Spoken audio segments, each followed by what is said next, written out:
शं वरुणः शन्नो भवत्पर्यमा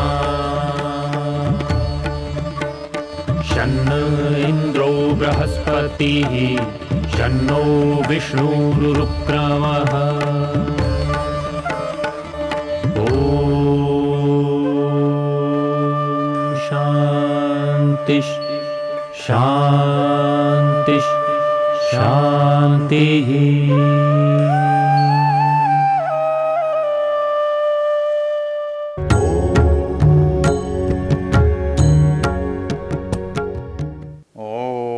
आहार्षं त्वा पुनरागा पुनर्नव सर्वांगं सर्वं ते चक्षु सर्वमायुश्च ते विदम्। ओम शांति शांति शांति। ओम। हम इस वेद ज्ञान की चर्चा में ऋग्वेद के दशम मंडल के 161वें सूक्त की चर्चा कर रहे हैं। ये रोग नाशन के यक्ष्मनाशन की चर्चा है और विशेषता है हविषा, हवि के द्वारा, यज्ञ के द्वारा इसकी चिकित्सा का विधान है। इन सारे मंत्रों को हम जब अध्ययन करते हैं, इनका स्वाध्याय करते हैं, इन पर विचार करते हैं, तो दो बातों को प्रमुख रूप से देखते हैं। एक तो ये देखते हैं कि इस यज्ञ से हम चिकित्सा कर रहे हैं। चिकित्सा के और भी बहुत सारे प्रकार हैं, किंतु यहाँ पर यज्ञ के द्वारा किन किन रोगों की चिकित्सा की जाती है, यदि इस पर विचार करके देखें तो आप अथर्ववेद में, ऋग्वेद में बहुत सारे मंत्र आपको मिलेंगे कि किन किन रोगों के लिए कौन कौन सी औषध काम में आती हैं। औषधियों के नाम भी मिलेंगे और रोगों के नाम भी मिलेंगे। रोग के कारणों के रूप में कृमियों के नाम भी मिलेंगे। पर्यावरण के प्रदूषण की चर्चा भी मिलेगी। तो अर्थात जो जो विकार के कारण हैं उन सब की बात भी इसमें आएगी, और जो जो उसके उपाय हैं आप उनको भी देख सकते हैं, इसमें वो भी मिलेंगे। तो जो ये मंत्र कह रहा है आहार्षम त्वा, कि मैं तुझे ले आया हूँ। इससे पहले एक मंत्र आपने देखा था, शतम जीव शरदो वर्धमान शतम हेमंतान शतमो वसंतान। चिकित्सक कह रहा है तो क्यों चिंता करता है। शतम जीव शरदो वर्धमान, तेरी आयु जब बढ़ती जाएगी बढ़ती जाएगी बढ़ती जाएगी, वर्धमान बढ़ता हुआ, कब तक जीना है। शतम जीव शरदो वर्धमान, 100 शरद ऋतुओं तक, 100 हेमंत ऋतुओं तक, 100 वसंत ऋतुओं तक तू जी सकता है, जिएगा। माँ बिभे न मरिष्यसि, मंत्र कहता है माँ बिभे, डर मत। क्योंकि मूल रूप से क्या है, यदि डर निकल जाए तो मृत्यु कुछ रहती भी नहीं है और मृत्यु आती भी नहीं है। मृत्यु का डर न हो तो फिर मृत्यु आती भी नहीं, और मृत्यु का डर हो, मृत्यु आ जाए तो कुछ कष्ट भी नहीं होता, क्योंकि उससे भय ही नहीं है। तो जिससे भय नहीं है वो घर में आ गया, कोई प्राणी, बिल्ली है, कोई और पालतू जानवर है, कुत्ता है, उसके आने से कोई डरता थोड़ी है। वो जानता है इसलिए नहीं डरता। लेकिन जो जिससे भय होता है, जो भय का कारण होता है, वो यदि आ जाए तो निश्चित रूप से डर लगता है। तो ये कहता है कि माँ बिभे न मरिष्यसि, तू मौत से डर मत, मैं तुझे मरने नहीं दूंगा। वो ये कहता है अयम में हस्तो भगवान, अयम में भगवत्तरः, अयम में विश्व भेषजः, अयम शिवाभिमर्शन। इसको विस्तार से मैंने पीछे आपको बताया। ये विश्व भेषज है, समस्त दवाओं की दवा है। इसके लिए हमारे यहाँ आयुर्वेद में वैद्य के लिए एक शब्द काम में आता है, पीयूष पाणी। पाणी संस्कृत में हाथ को कहते हैं, और इसीलिए हाथ पकड़ने के कारण एक संस्कार का नाम भी पाणी ग्रहण संस्कार है। तो वो पाणी कहते हैं हाथ को और पीयूष कहते हैं अमृत को। इसलिए वो वैद्य जिसकी चिकित्सा से मनुष्य स्वस्थ हो जाता है, प्रसन्न रहता है, वो जो चिकित्सा है उसके पीयूष पाणी कहलाता है। पीयूष पाणी, जिसके पाणी हाथ में अमृत है, ऐसा कहलाता है। तो ये वैद्य कहता है कि माँ विभे न मरिष्यसि, मैं तुझे मरने नहीं दूंगा, मेरे पास सामर्थ्य है, योग्यता है, ज्ञान है।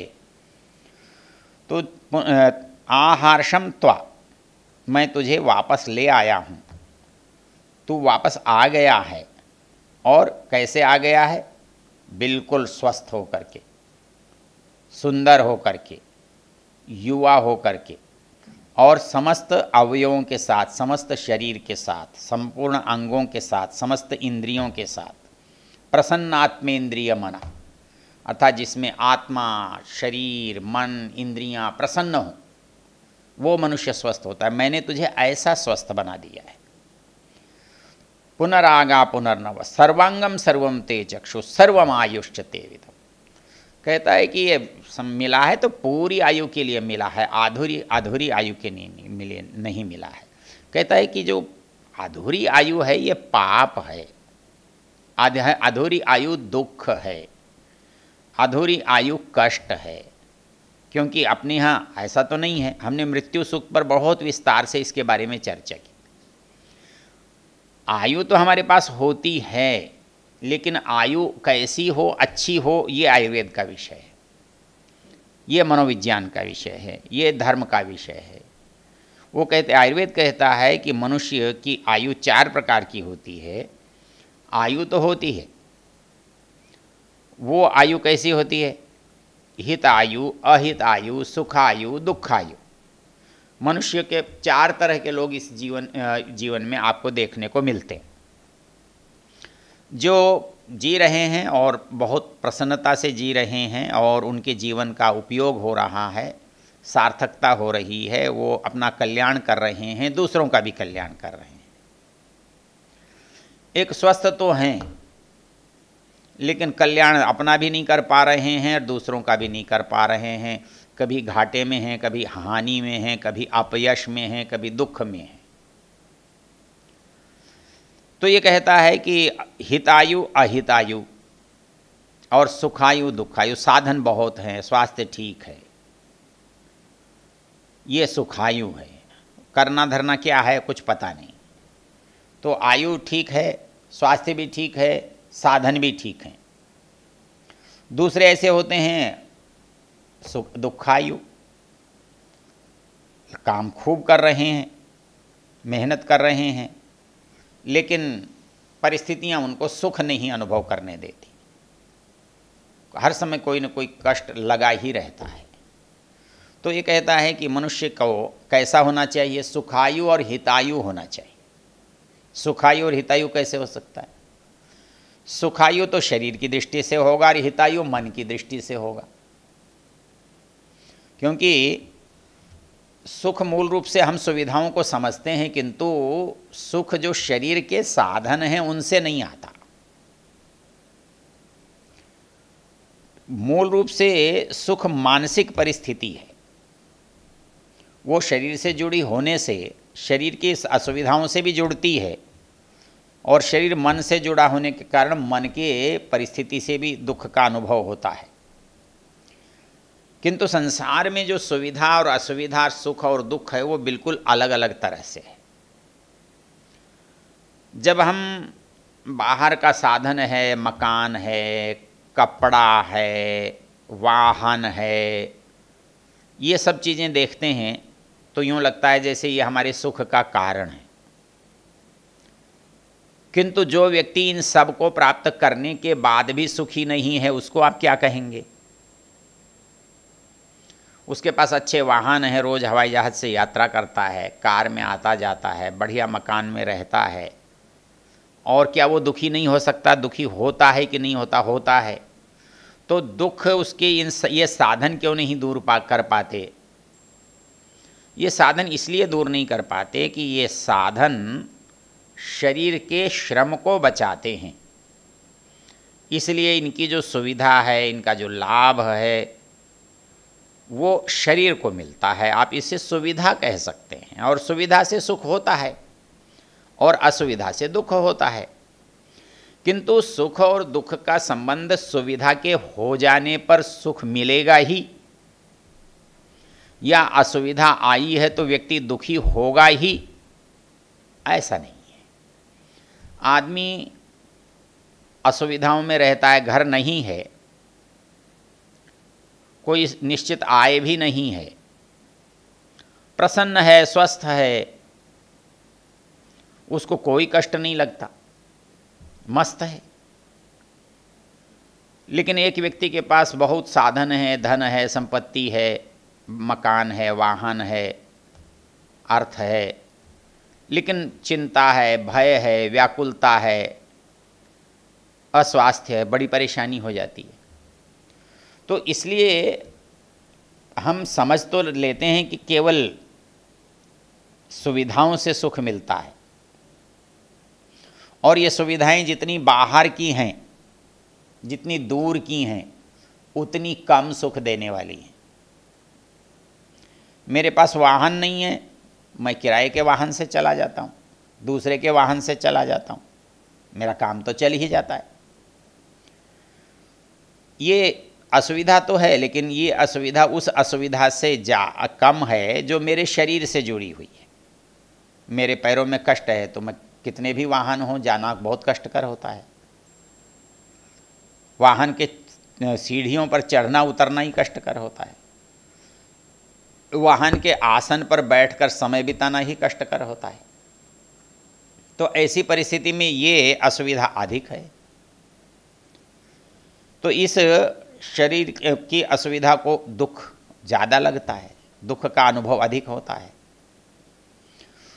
किंतु जो मेरी मानसिक परिस्थिति है, संपूर्ण सुविधाओं के बाद भी वो दुख का कारण बन सकती है।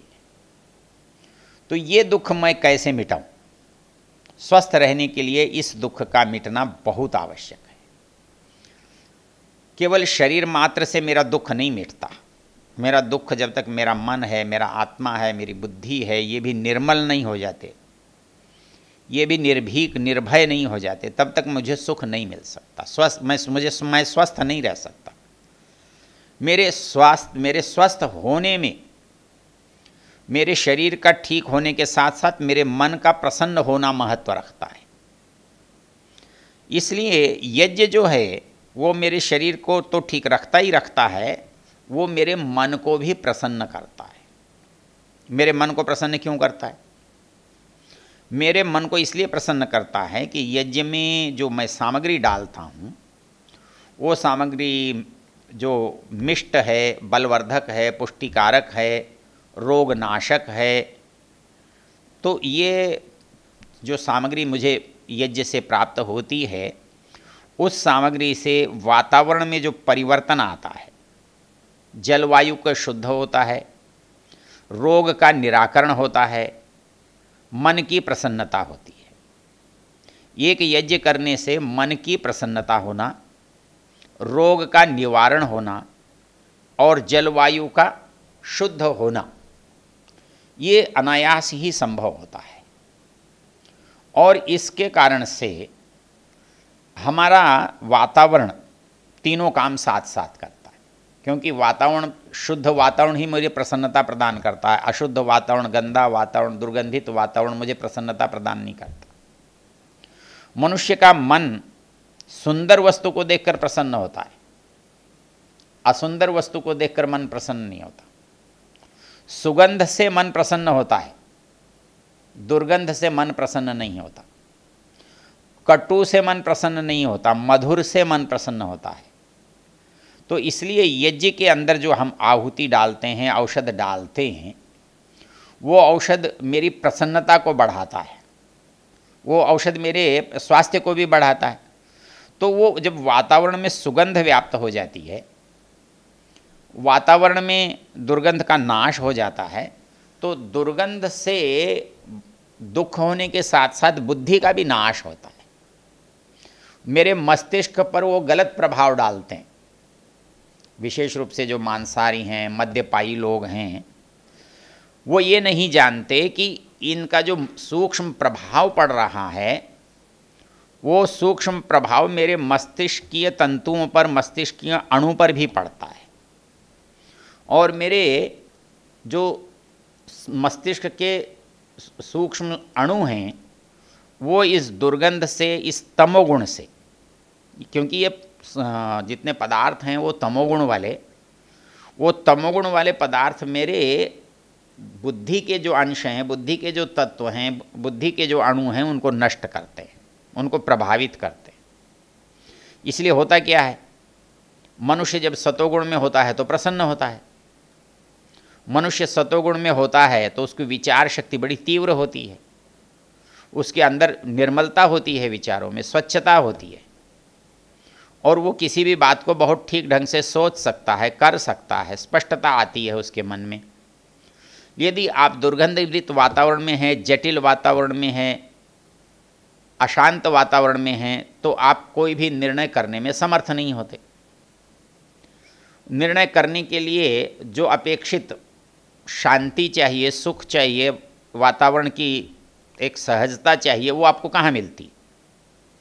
तो इसलिए यज्ञ करने से हमारा जो वातावरण है वो पर्यावरण भी शुद्ध होता है। पर्यावरण में सुगंध व्याप्त होने से हमें प्रसन्नता होती है, और औषधीय द्रव्यों से हमारे वातावरण की जो विषाक्तता है वो मिट जाती है, और इससे होने वाला जल वायु वृष्टि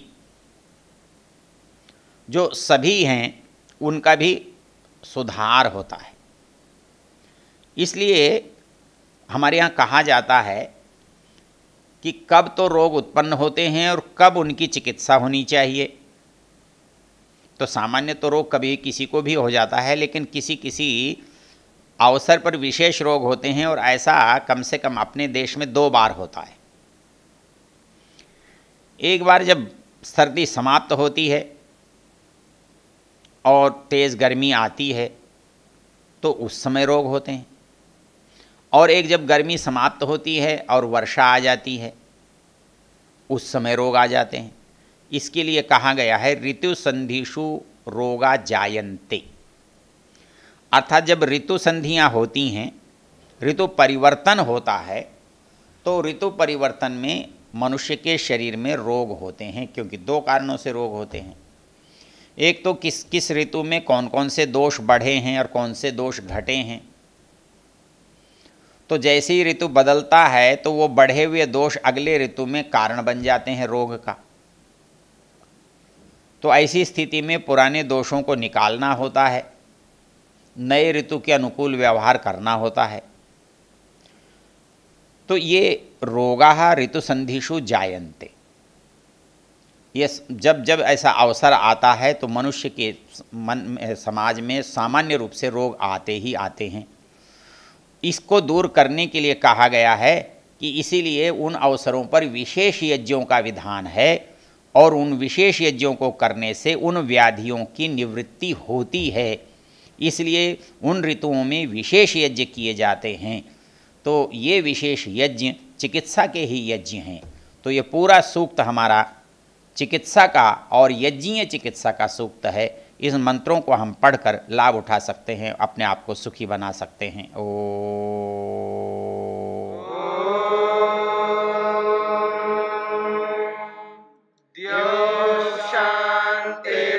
शांतिरंतरिक्षं शांतिर्पृथिवी शांतिरापः शांतिरोषधयः